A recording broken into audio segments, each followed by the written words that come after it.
Hey there, everybody, it's me, your buddy Dave from the Dark Stuff channel here on YouTube.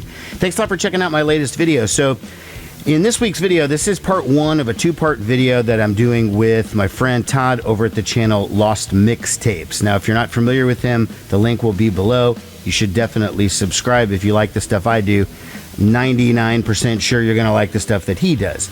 Now, he and I are both known in the in YouTube and the vinyl community world for doing stuff that's a little more on the alternative or on the indie or on the singer-songwriter type of side, but we both have a shared past. Our shared past is 80s metal.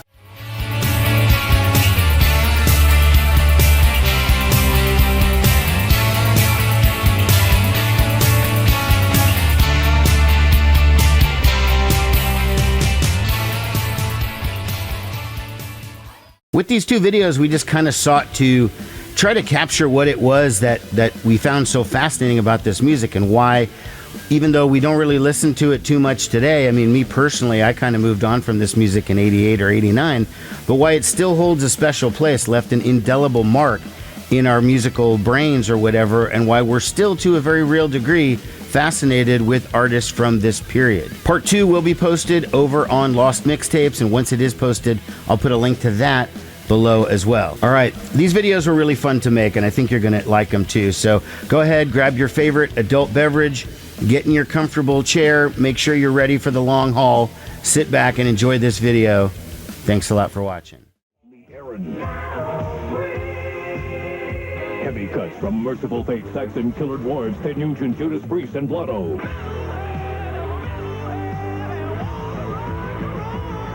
Metal for Breakfast. 12 original artists on 1 LP and chrome cassette. Available in all record and department stores. Feeling like ready for a little metal for breakfast? Oh my god. This thing? Yeah. Oh, I haven't seen that. Is that a comp? This is a comp, and it's like, this was so great because back then, really, we'll get into the part about when metal it became kind of divisive. There's like, oh, you're into glam or you're into thrash. But this, it just threw it all together. This has Anvil, Ted Nugent, Killer Dwarfs, Accept, Merciful Fate, Blotto, Lee Aaron, Saxon, Judas Priest, Quiet Riot, Y&T, and Ozzy. All on one compilation, 1983. Wow. Well, let's talk about how we got into it. I mean, sure, yeah. where it started. I mean, what how did it start with you? When did you first start to get into, 80s metal, glam metal, pop metal, hair metal, just in general, when you were a kid? Yeah, I mean, I started to buy 45s. I had things like I Love Rock and Roll by Joan Jett. I liked the Men at Work record when it was out. My first few records, my first record was Journey, Escape, and I didn't know better at the time. But then nothing wrong with Journey. I mean, I happen to like the pre-Escape Journey, like the 77, 78, 79, 80. I like those records. Yeah, I mean, I liked it a lot when I didn't come here to trash Journey. Sorry. but yeah, for me, I think the first one, it was either Quiet Riot, Metal Health, which it was huge. I think it topped the charts. Songs like, first it was Come On Feel the Noise, and then it was Metal Health or Bang Your Head. But I think right around that time, I really don't know which one came first. I want to say Quiet Riot came first for me, but Def Leppard also, Pyromania. Oh God, yeah, pretty that was huge. A huge one. Photograph was a song that really did it for me. I think I'd heard Rock of Ages before, but when I heard Photograph, I ended up going to buy the record. Yeah, I mean, I had a sort of similar story. I was 100% radio growing up. I learned everything that I liked musically on the radio. And as I started getting, I mean, I liked Neil Diamond when I was a little kid. I loved Neil Diamond when I was little. And then my first bands I got into were sort of Styx and REO, a little bit of Journey. Who were the biggest mainstream rock bands at the time? I mean, I was 11 or 12, but that same radio station played a lot of AC/DC. They did play Ozzy. They did play Van Halen, and that sort of lit the fire, or whatever. I started liking heavier stuff. I didn't associate anything with being heavy metal or whatever. It was just, it was sort of priming me for a little bit more hard rock. And same here. I don't remember ever thinking that I made a conscious choice or anything, or that buying that Def Leppard record was any different than buying the Men at Work record. To me, it's just no. And I know that the Def Leppard one was big, and I saw them. Here's my ticket. in 1983. Ooh, wow, cool. Yeah. Okay, see, we both have it.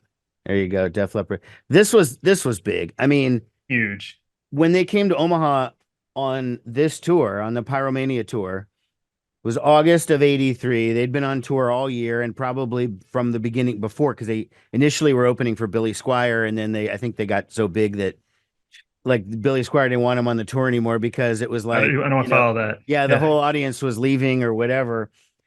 And they sold out 2 nights at the Omaha Civic Auditorium. And it was the first time that any artist had sold out more than one night in Omaha at the Civic since Elvis in the 70s. Wow, wow, So wow. it was massive, and it was a definite turning of the tides or whatever for rock music. I mean, America, demand your MTV! I started getting into MTV because MTV came to my town, or came to Omaha about 83 or so. And I think it hit my neighborhood by the end of 83, maybe 84. I'm not sure. But, the radio, even though I did hear that stuff growing up, like the AC/DC, the whatever, they were not embracing this new music, like the newer bands. They weren't embracing Motley Crue. They weren't embracing Ratt. They weren't embracing any of that stuff. But if, you know, they'd play a lot of Genesis, they'd play a lot of whatever, and Genesis is great and all, but they were ignoring huge swaths of new music. Just just forget it. Like no rhyme or reason really either, because they would play Ozzy, but yet they wouldn't play Motley Crue. I don't know that I listened to classic rock radio or anything like that at that age, but I know like Top 40, which I was listening to, because I mean I grew up like listening to Top 40 radio and taping songs, waiting for a song to come on and having a separate tape deck and holding it up to it and all that stuff. Hmm. And I do remember like I think that's when some of this hit my radar. Is like Photograph must have charted on the charts and Rock of Ages. So I'd hear that, but yeah, I don't think I listened to classic rock radio until a little bit later. But I don't No, remember hearing stuff on there, even though everybody would consider it yeah, classic. well, I used to try to tape songs off the radio too. I remember Dirty Deeds Done Dirt Cheap, like from Oh God, AC/DC. That was one I yeah, had to get on tape. And that was probably, I mean, I should have mentioned it, Styx, REO. I also like The Who a lot. And The Who was oh well, definitely from the radio. And they yeah. had You Better You Bet. And I went out and bought the 45. But it was like the first song that I became like, I think, obsessed with was Dirty Deeds Done Dirt Cheap. I love I that had song to too. record that. I loved listening to it. I didn't even understand what he was saying with the concrete shoes and whatever. I mean, I didn't understand it at all. I didn't get what he was saying, I didn't either. but it was just like I thought it was so awesome the way he was talking about it that I couldn't believe how awesome this song was. And I don't even think I understood there were different singers of AC/DC. I Like didn't. I didn't. I I don't think I'd ever heard AC/DC like with Brian Johnson. I like totally missed out on Black and Black or Black or Back on Black. Am I saying that wrong? Black. Back in Black. Back in Black. Can't believe I'm forgetting that. But yeah, I had uncles that were about 10 years older than me, and we'd be at my grandparents' house and they'd be cranking up the radio and I'd hear that song come on. I always thought, I think Dirty Deeds. I thought it was about laundry and the laundry, something dirty in the laundry. Nice. But I absolutely love that song. It No, I just didn't did. understand it was about hiring someone to like kill people or do Oh something yeah. bad, terrible. I mean, I totally didn't get it. That went right over my 10, 11-year-old head, and that's fine. I didn't need to understand that, I think there's a lot of that, like a lot of things that parents object to, or whatever, think that the kids are picking up on all this stuff. You don't. I mean, No, they're I not had until your no idea parents that probably pick song it was out and about a point. hired hit. When your parents point it out to you, then all of a sudden, like, oh, Oh that's what yeah. that Oh meant. I wow. mean, what was the first album you think you remember buying from that sort of stuff, like that you went out to the store and bought? It's funny. I thought I bought Pyromania, but I'm looking at the back of it and it's got that little Columbia Record Club CRC on it. Oh yeah. Well, this might have been, I find it hard to believe that this was part of my initial shipment. It feels like it was much earlier than that for me, but probably Quiet Riot then. If it wasn't Pyromania, it was Quiet Riot, Metal Health. Yeah, I would say it was probably one of these two. So it was either Def Leppard, Pyromania, or maybe Kiss Lick It Up. Because although, yeah, I totally knew Kiss prior to that, because who didn't? I mean, they were all over every magazine and whatever, but it was just like Kiss was like pop culture. They weren't really a band that I had connected with yet. And then when this album came out, which is sort of the beginning of their kind of hair metal period a little bit, even though it's actually a pretty heavy record, um, I think that was another one where it's like not only did my obsession with Kiss like kick in, but then it was like Kiss similar, or like Motley Crue. I initially was drawn to Motley Crue because they reminded me a little bit of the old Kiss, and Kiss had taken the makeup off.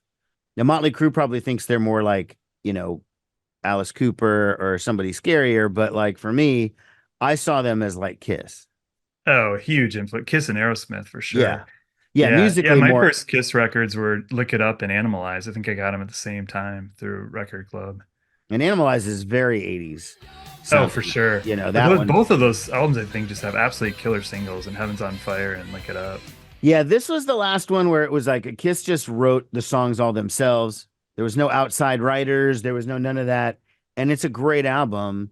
I mean, there's some pretty sexist stuff like Dance All Over Your Face and shit. Gene had some strangely like misogynistic songs like Burn Bitch Burn, Oh, Burn Bitch Burn. I know, and then I'm gonna dance all over your face and all this stuff. And it's like, and I don't know where he was getting that mentality. He didn't, I mean, it feels like so forced because he's not really like that. That used to disturb me. The Burn Bitch Burn. I'm gonna put my log in your fireplace. So What?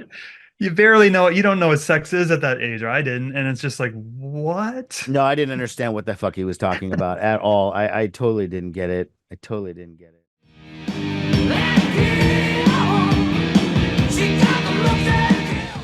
Okay, so yeah, I would say by the time Motley Crue Shout at the Devil, which I can see behind you, that was a massive record for me. I mean, it came out in 83, but I doubt I heard it until 1984, probably. And I've told this story in another video, but I was kind of an early adopter to Motley Crue, at least for somebody my age, 12, 13 years old. And I loved Looks That Kill.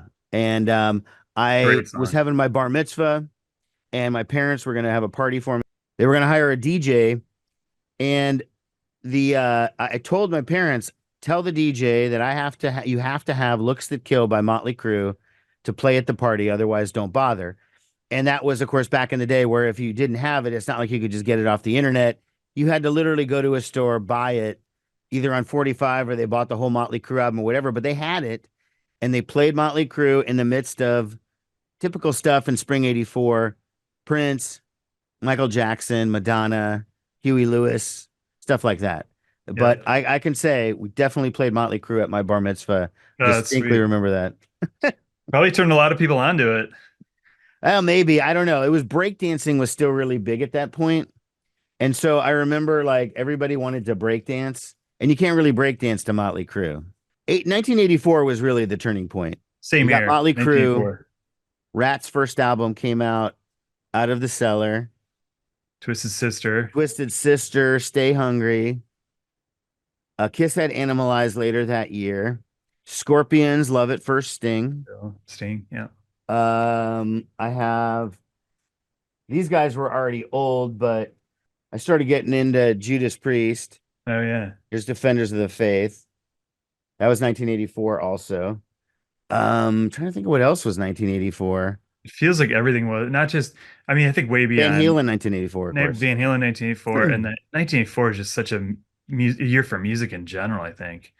I mean, Prince and Michael Jackson and Cyndi Lauper and it just seemed like Bruce Springsteen, Born in the USA. You couldn't escape Bruce Springsteen at that point. No, the Motley Crue record was a little different for me. It was a first record, and I mean, there's a pentagram on the cover, and if you open it up, they're pretty scary looking. Mm-hmm. It was the first record that kind of scared me. Like I was simultaneously fascinated by it, but I was also like a little freaked out by it. And before I ever heard a note of it, I'd heard all these stories from the road, like groupie stuff that was really disturbing to me, kind of like the stick your log on the fireplace type stuff. I didn't understand it, but I was like really disturbed by it. And, when I eventually, had the record, I got it through a record collection. Yeah, when I saw the inside spread, these four guys. Yeah.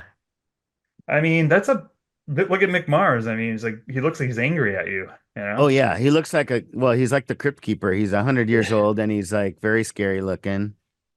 And then the titles too. It's like in the beginning with that spoken word. Oh yeah.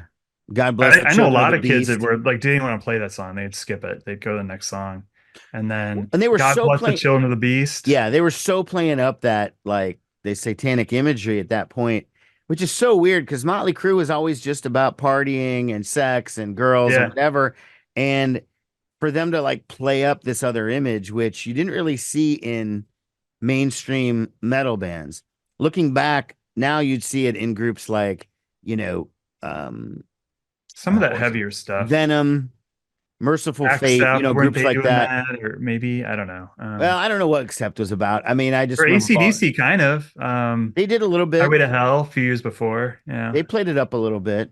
Yeah. COD, Care of the Devil, Yep. from Yeah, For Those About to Rock. that's right. It's a good song. But yeah, that this album, I mean, for me, I don't know. It's like I said, I was simultaneously fascinated by it and freaked out by it. And then I end up seeing this 2020 episode with Barbara Wawa and Hugh Downs, and my parents are watching it, and it's on backward masking. And they feature this, they're like, or Satanism in heavy metal music or something like that. It's totally sensationalized. And they showed, I didn't have MTV at the time. I'd never seen the video for Looks at Kill. And they show the video and there's flying, pentagrams coming at you and stuff. And Lots I'm of 12. fire. Yeah. And it freaked me out so much so that I took this album and no, my parents weren't pressuring me that they didn't even know I did it. I just took this album to the trash and I broke it into a million pieces and threw it away. Then like 2 weeks later, I'm like borrowing it from a friend so I can make a copy of it. But Yeah, yeah, I didn't have any experience like that. I definitely didn't see anything about I didn't see that particular special, although I've seen plenty of specials like that, yeah, they talking were. about it. And I always thought it was the funniest complaint. Like why if they wanted to send a message to people, like why wouldn't they just do it forwards? Yeah, I know. Like Yeah, who plays records backwards? Like nobody ever did that. I never knew a single person who ever tried to play a record backwards. I think I tried once, Yeah, and I mean, everything sounded I like a just thought it method. was so dumb. If they really cared about sending a message, like why wouldn't they just do it forwards? It didn't make any sense to me. That whole argument. When you went to now, when you went to shows back then, heavy metal shows or concerts like this, were there religious people outside passing out pamphlets and stuff? Did you ever have that? Because There that happened definitely was when I every saw time. Alice Cooper for the first time in like '87. Yeah, That was like every show, every show. yeah, Def Leppard, Van Halen, Kiss, Motley Crue, whatever. There were always people passing out yeah. I do remember religious that. stuff, telling us we were going to hell. And I just would like take it and walk away. There were a lot of people would like try to give them shit or argue with them, and it's like, yeah, just leave them alone. Who cares? These Yeah, are yeah, lost souls. They don't know what the fuck they're talking about, anyways. But they think they're saving me. Okay, fine. yeah. I You know. can save me. I don't care. The imagery on their little magazines or pamphlets kind of match what you saw inside Yeah, shows. yeah. It's a lot. I mean, honestly, the Old Testament's a lot scarier than a Motley Crue concert. That's for sure. Yeah, yeah, totally.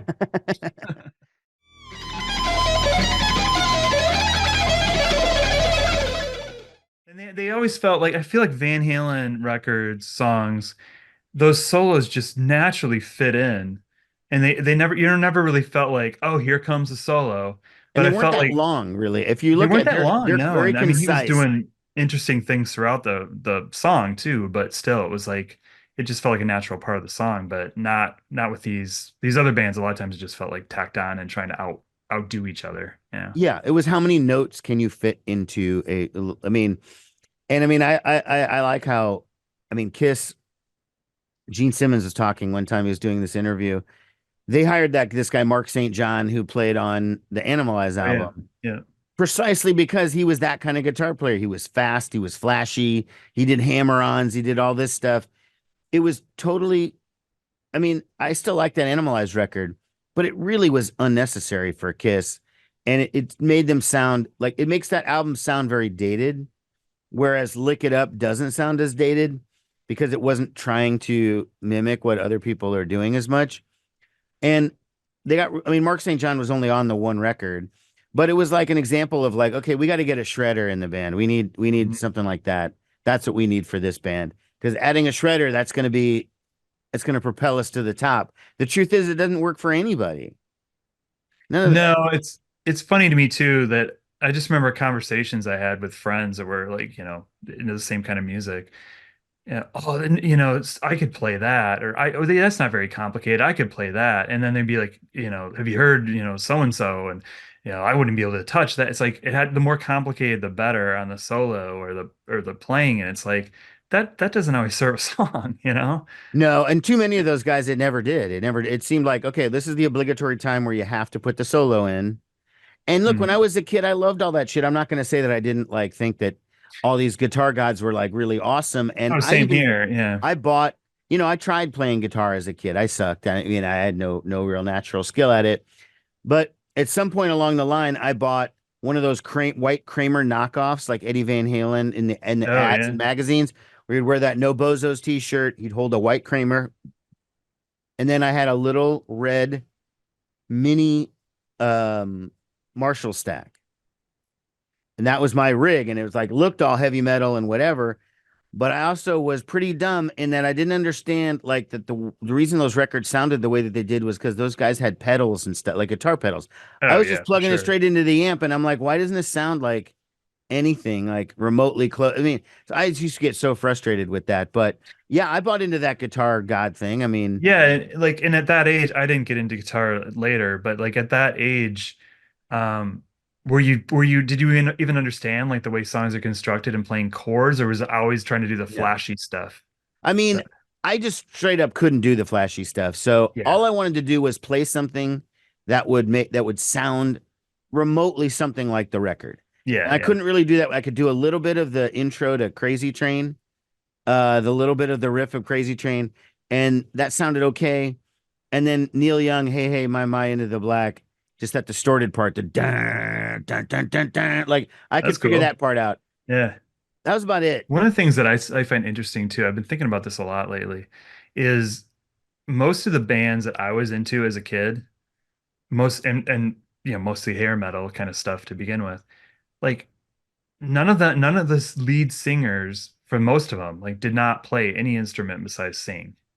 And I think it skewed my perception of how songs are written and all of that because I thought I didn't want to be Eddie Van Halen, but I didn't want to I knew I wasn't David Lee Roth either. Right. Because you know what it is?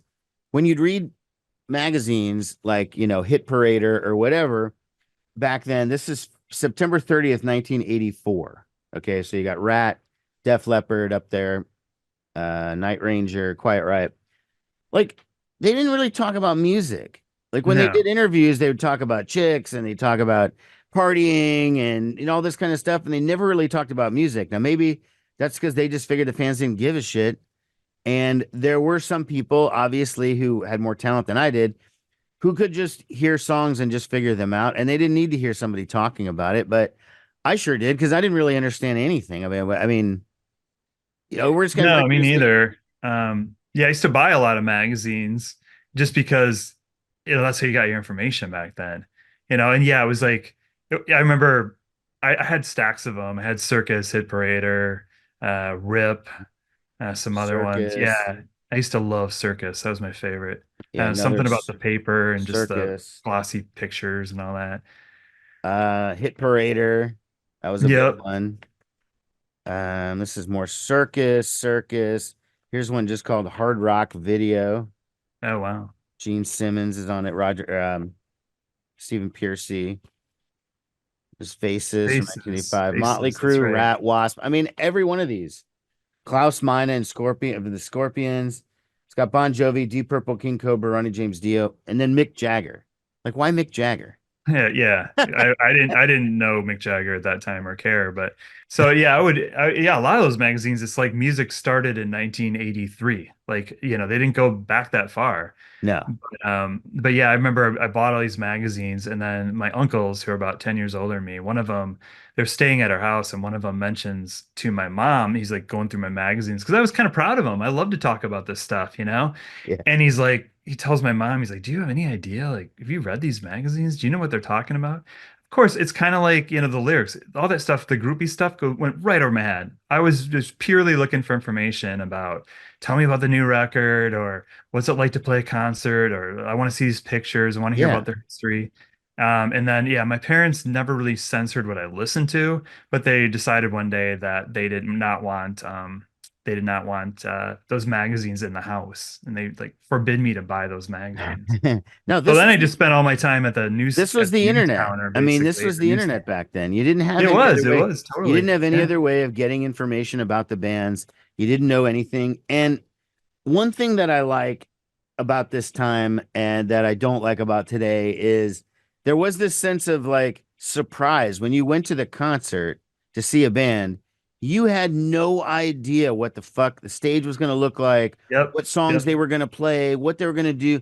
And you didn't notice that, well, they say the same stage banter every night or what. I mean, you didn't know that shit because you didn't have the opportunity to watch it all in advance, like now with YouTube, where, you could see 5, 6 videos of an artist immediately before you go see them. And then the whole thing is kind of spoiled. You already know Um, what song's coming next. Yeah, right. You totally. already have a very good idea of it.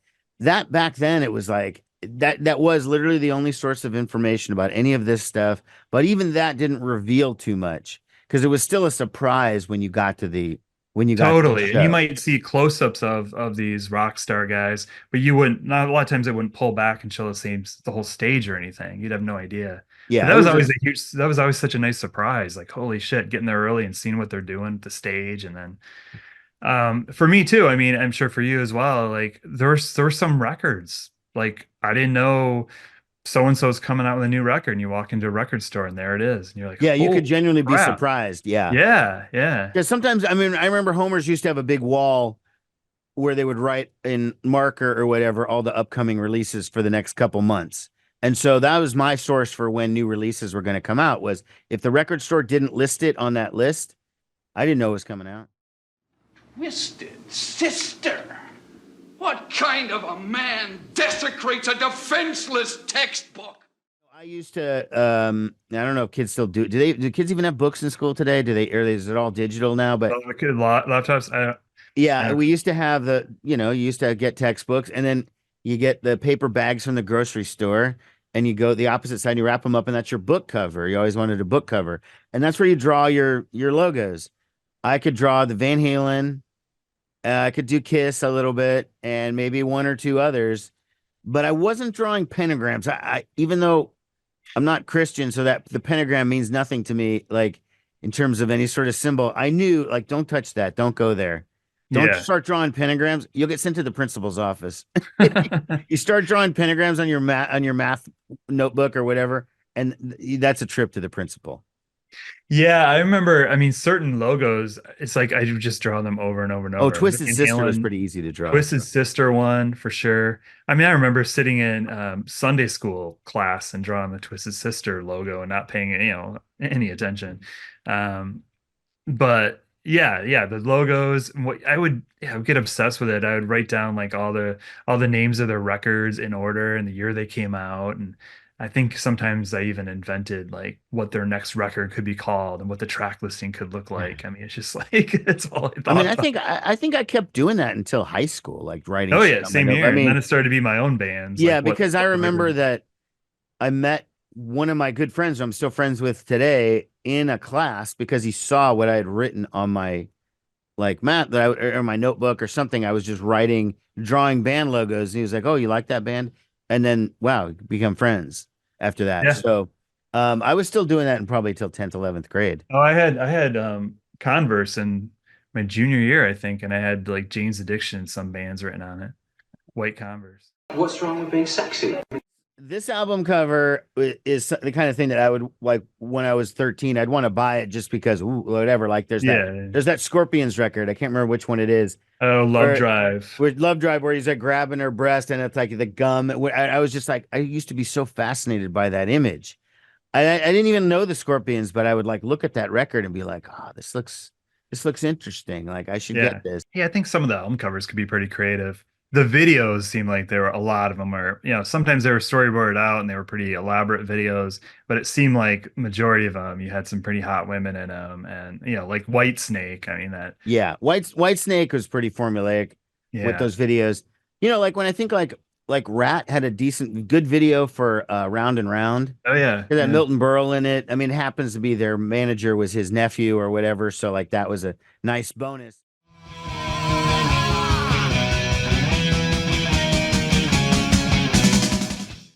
always got a kick, I think everybody did, out of those Twisted Sister videos. I mean, that I Want to Rock and We're Not Gonna Take It, just these anthems to, like, telling everybody off, and your right to rock, like you're gonna have that right. Nobody's gonna take it away from you.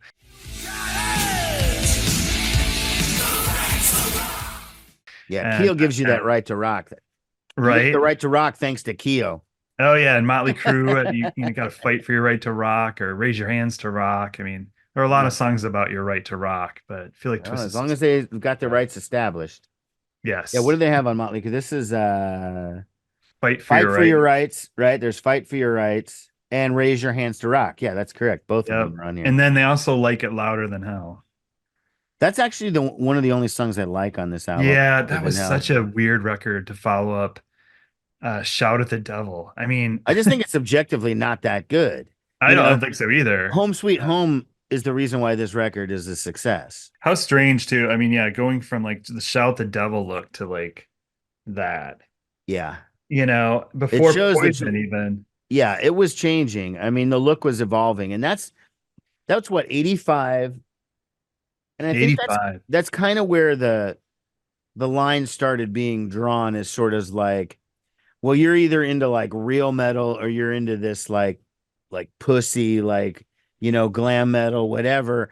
And there started being more of a divide because bands were coming up like a Merciful Fate, Metallica, Slayer, those bands were starting to come out, and it was kind of like, well, which side are you on? And I initially didn't like any of that thrash stuff. Maiden was becoming pretty popular. Yeah, Maiden, Judas Priest, and they were sort of remnants. I feel like they kind of crossed on both sides, because you could be like, but when it got to a point where like there was a dividing point where like, which kind of music are you into? Because you can't just be into both. And I think that when the glammy look kind of crossed the Rubicon was that Poison, Look What the Cat Dragged In. Oh my God. And I think that was just a bridge too far for some people. Now, not for many people, because that album was huge and it did really well, and Poison had a good career. But for plenty of guys, I'm saying guys mostly, but that were into that kind of music, I think the Poison was the breaking point for. I just remember everybody being just shocked by it. Like they were hot, Yeah. Like, what is the hottest girl of these four, And I mean, I stayed away from it for a while, and then when I think my sister had it, when I finally heard it, I thought it was really fun. That was a fun album. And then I saw him open up for David Lee Roth a year later, right before Open Up and Say Ah came out, and I couldn't believe how much fun they were. So I mean, they definitely had some talent. They had some things going. They knew how to write some poppy songs. But that look was just everywhere. They were good performers and stuff, and they had a fun first album, and for me, it didn't go very much farther than that. Like once they got into, I mean, I did probably buy Open Up and Say Ah when it came out, because I did see them on that tour. Here's in 88. This is a Poison ticket from November 1988. So I did see them on that tour, but I don't know, it disappeared really quickly.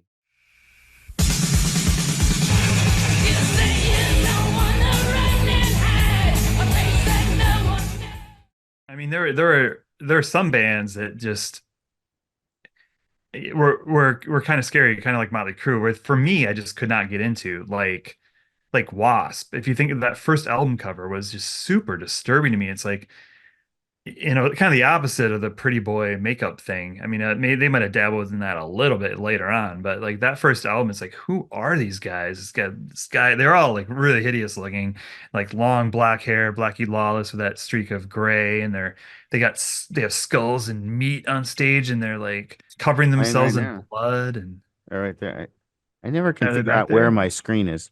Oh yeah, The Last Command. Wasp, The Last Command. In Texas. Yeah, Wasp was definitely. See, I saw them as, they're shocking, but they weren't scary to me. I thought they were goofy, really, for the most part. And the throwing raw meat into the crowd seemed kind of stupid and whatever. I didn't get into Wasp like immediately. I kind of thought of them as sort of like a knockoff of whatever. I think that first album, in retrospect, is actually pretty good. I kind of like it. Unlike, say, other sort of frightening bands, which were like Merciful Fate. That's the example that I always use. Like, I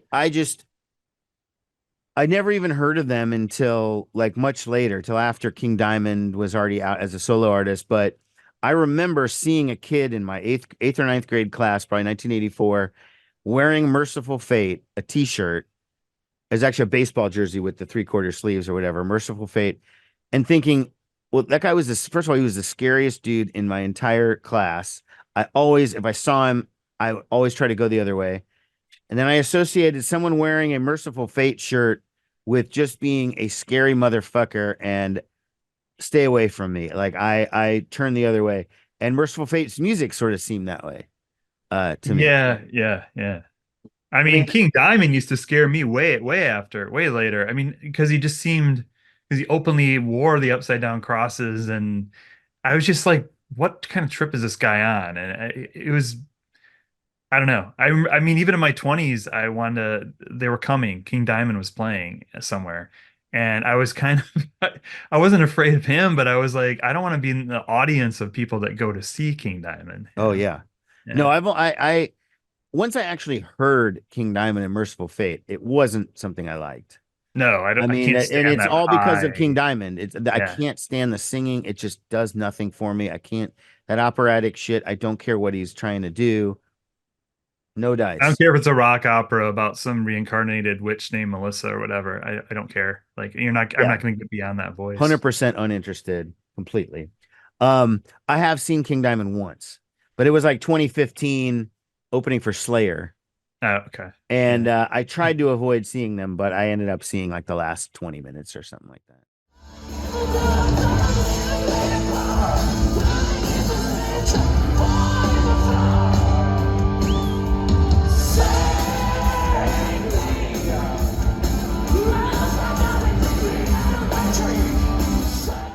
I think this is actually a good record, but I heard Shake Me on your mix, and I was like, oh yeah. You know, this is an example of a band like where they felt like they had to doll it up on the record cover, but this is a very misleading album cover with the striped pants and this is more or less just a rock album.